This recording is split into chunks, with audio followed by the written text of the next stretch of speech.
श्री स्वामी समर्थ. नमस्कार. देऊळ घाटाच्या या नवीन भागामध्ये आपलं सहर्ष स्वागत आहे. तर आज आपल्याबरोबर एक असा व्यक्तिमत्व आहे की जे गेले 41 वर्ष झाले अक्कलकोटची वारी करतात आणि त्यांचे जवळपास 500च्या वर अक्कलकोटच्या वाऱ्या झालेल्या आहेत. स्वतःचा व्यवसाय सांभाळून हा व्याप ते सांभाळत आहे.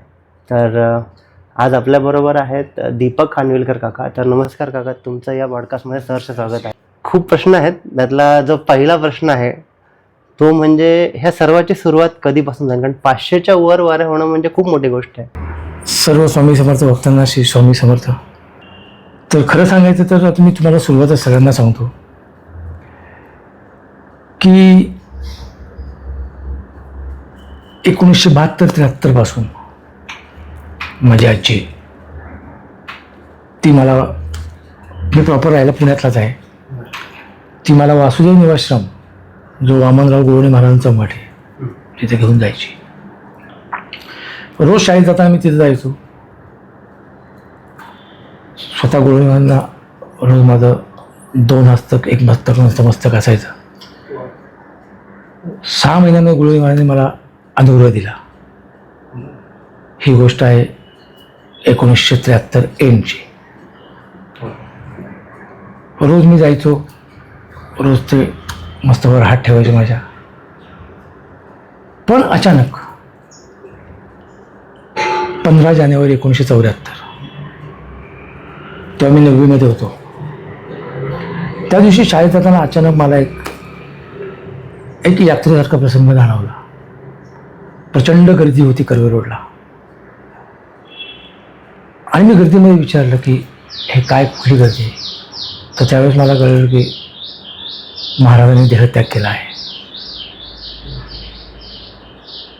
1888ला महाराजांचा जन्म झाला गोवणे महाराजांचा आणि 1974 साली त्याने देहत्याग केला. मनाला प्रचंड आघात झाला. त्या दिवशी रात्रभर झोप नव्हती. दुसऱ्या दिवशी मी शाळेत सुद्धा गेलो नाही. दिवसभर नुसता मी इकडे तिकडे फिरत बसलो होतो. तिसऱ्या दिवशी महाराज माझ्या स्वप्नात आले आणि म्हणले, आता उद्यापासून तुला मंडेमध्ये मठ आहे स्वामी समर्थांचा, तिथे जायचं आहे. 9वीतलं वय, 14 वर्षाचा होतो. आणि त्या दिवशीपासून मी मंडेचा जो मठ आहे शेटे काकांचा, 1104 बुधवार पेठ, तिथे मी रोज जायला लागलो. ही सुरुवात झाली माझी 1974 फेब्रुवारीच्या महिन्यापासून. तेव्हापासून आज तागायत मी रोज मंडईतल्या मठामध्ये दर्शनाला जातो आणि त्याचे शेकडो नाही, हजारो नाही, मला लाखो अनुभव आलेले आहेत. तर ते एका पॉडकास्टमध्ये सांगणं फार अवघड आहे. त्याच्यानंतर साधारणतः मला 41 वर्ष झाले असतील. दर महिन्याच्या पहिल्या रविवारी माझी अक्कलकोटला वारी असते. त्याची खासियत अशी आहे की अगदी मी 2 चाकीवरून सो अक्कलकोटला गेलेलो आहे आणि पॅसेंजरने सुद्धा गेलेलो आहे. पण आता महाराजांनी मला चांगलं 4 चाकी व्हेकल्स चांगली दिलेली आहे. त्यातनं मी दर महिन्याच्या पहिल्या रविवारी जात असतो. आणि एक गोष्ट लक्षात ठेवा की प्रत्येक मी 2 सेवकांना घेऊन जातो सेवेसाठी. तर ज्यावेळेस आपली कुणाची इच्छा होईल तर माझा नंबर दिलेला आहे, आपण नक्की माझ्याबरोबर या. जेव्हा मी अक्कलकोटला जातो तेव्हा माझी 8 ते 10 ठिकाणं ठरलेली आहेत. ते मी दर्शन घेतो. जसं खंडोबा मंदिर आपण म्हणतो आहे, चोळप्पाचा मठ, बाळप्पाचा मठ, हाक्या मारुती, जोशी मठ, अशा सगळ्या ठिकाणी मी जातो, दर्शन घेतो आणि त्याच दिवशी मी परत येत असतो. आता तुम्ही जवळपास 500 वाऱ्या केल्या अक्कलकोटची वारी करताना. एखाद दुसरा असा अनुभव असेल का जो असा मनामध्ये ठसला गेला असेल आणि जेव्हा केव्हा त्या अनुभवाची आठवण येते किंवा तेव्हा असं डोळ्यातून आपसुकच पाणी येतं, असं काय आहे का अनुभव? जेवढे सांगेन तेवढे कमी अनुभव आहेत. पण एखादा मी अनुभव तुम्हाला सांगतो की 10 वर्षापूर्वी थोडंसं मला एक मुलगा माथा आला होता. तर कधी असं वाटलं नाही हा आजार कुठला आहे. महाराजांना पूर्ण श्रद्धा होती. मग काही होमिओपॅथी डॉक्टरकडे गेलो पुण्यातल्याच. डॉक्टरांनी काही मला त्याच्यावर औषधोपचार केला. 6 महिने औषध चालू होता, पण त्याचा कुठलाही उपयोग झाला नाही. महाराजांचा धावा करत होतो. रोज सकाळी मठात नेहमीपणे जायचं नित्यनेमाने. महाराजांचा तारक मंत्र, महाराजांची 108 नामावली जे महाराजांनी माझ्याकडे लिहून घेतलेली आहे, मी ती कंपाईल केलेली आहे आणि मठामध्येच होती लावलेली आहे. मंडईच्या मठामध्ये तुम्ही ते अवश्य बघा, गाभाऱ्यामध्ये आहे. ते माझं चालू होतं की रोज धावा. 6 महिने झाले, 7 महिने झाले, पण मी आपल्या औषधं घेत होतो, त्याचं निष्पन्न काही होत नव्हतं. एक दिवस अचानक जेव्हा मी प्रदक्षिणा करत होतो, आता तुम्हाला बोलतो आता थोडंसं मी सांगतो की या मठामध्ये 1877 साली महाराज आले होते. 3 दिवस महाराज तिथं वास्तव्य होतं. ज्या दिवशी आले त्या दिवशी संकष्टी चतुर्दशी होती. कमलाताई नावाच्या तिथे एक सेवेकरी होत्या. तर कमलाताई सेवेकरींनी त्या दिवशी महाराजांना एक मोदक दिला प्रसाद म्हणून. ही गोष्ट मी सांगतो, 1877 मधली गोष्ट आहे. प्रसाद दिला, त्यातला अर्धा मोदक महाराजांनी प्रसाद म्हणून घेतला आणि अर्धा मोदक जो होता तो बाजूला झाडाची जिथं आता औदुंबर झाड आहे तिथे टाकला. तेव्हापासून तो औदुंबर आहे. 1877 औदुंबर आहे. आणि त्याची सगळ्यात महत्वाची गोष्ट अशी आहे, तुम्ही सगळ्या स्वामी भक्तांना सांगेन, तुम्ही दर गुरुवारी अवश्य त्या मंदिरात मठात जात चला. त्या औदुंबराला तुम्ही 21 प्रदक्षिणा करा. 21 गुरुवार असं करा. 22व्या गुरुवारी तुम्हाला अनुभव जो मला आलाय.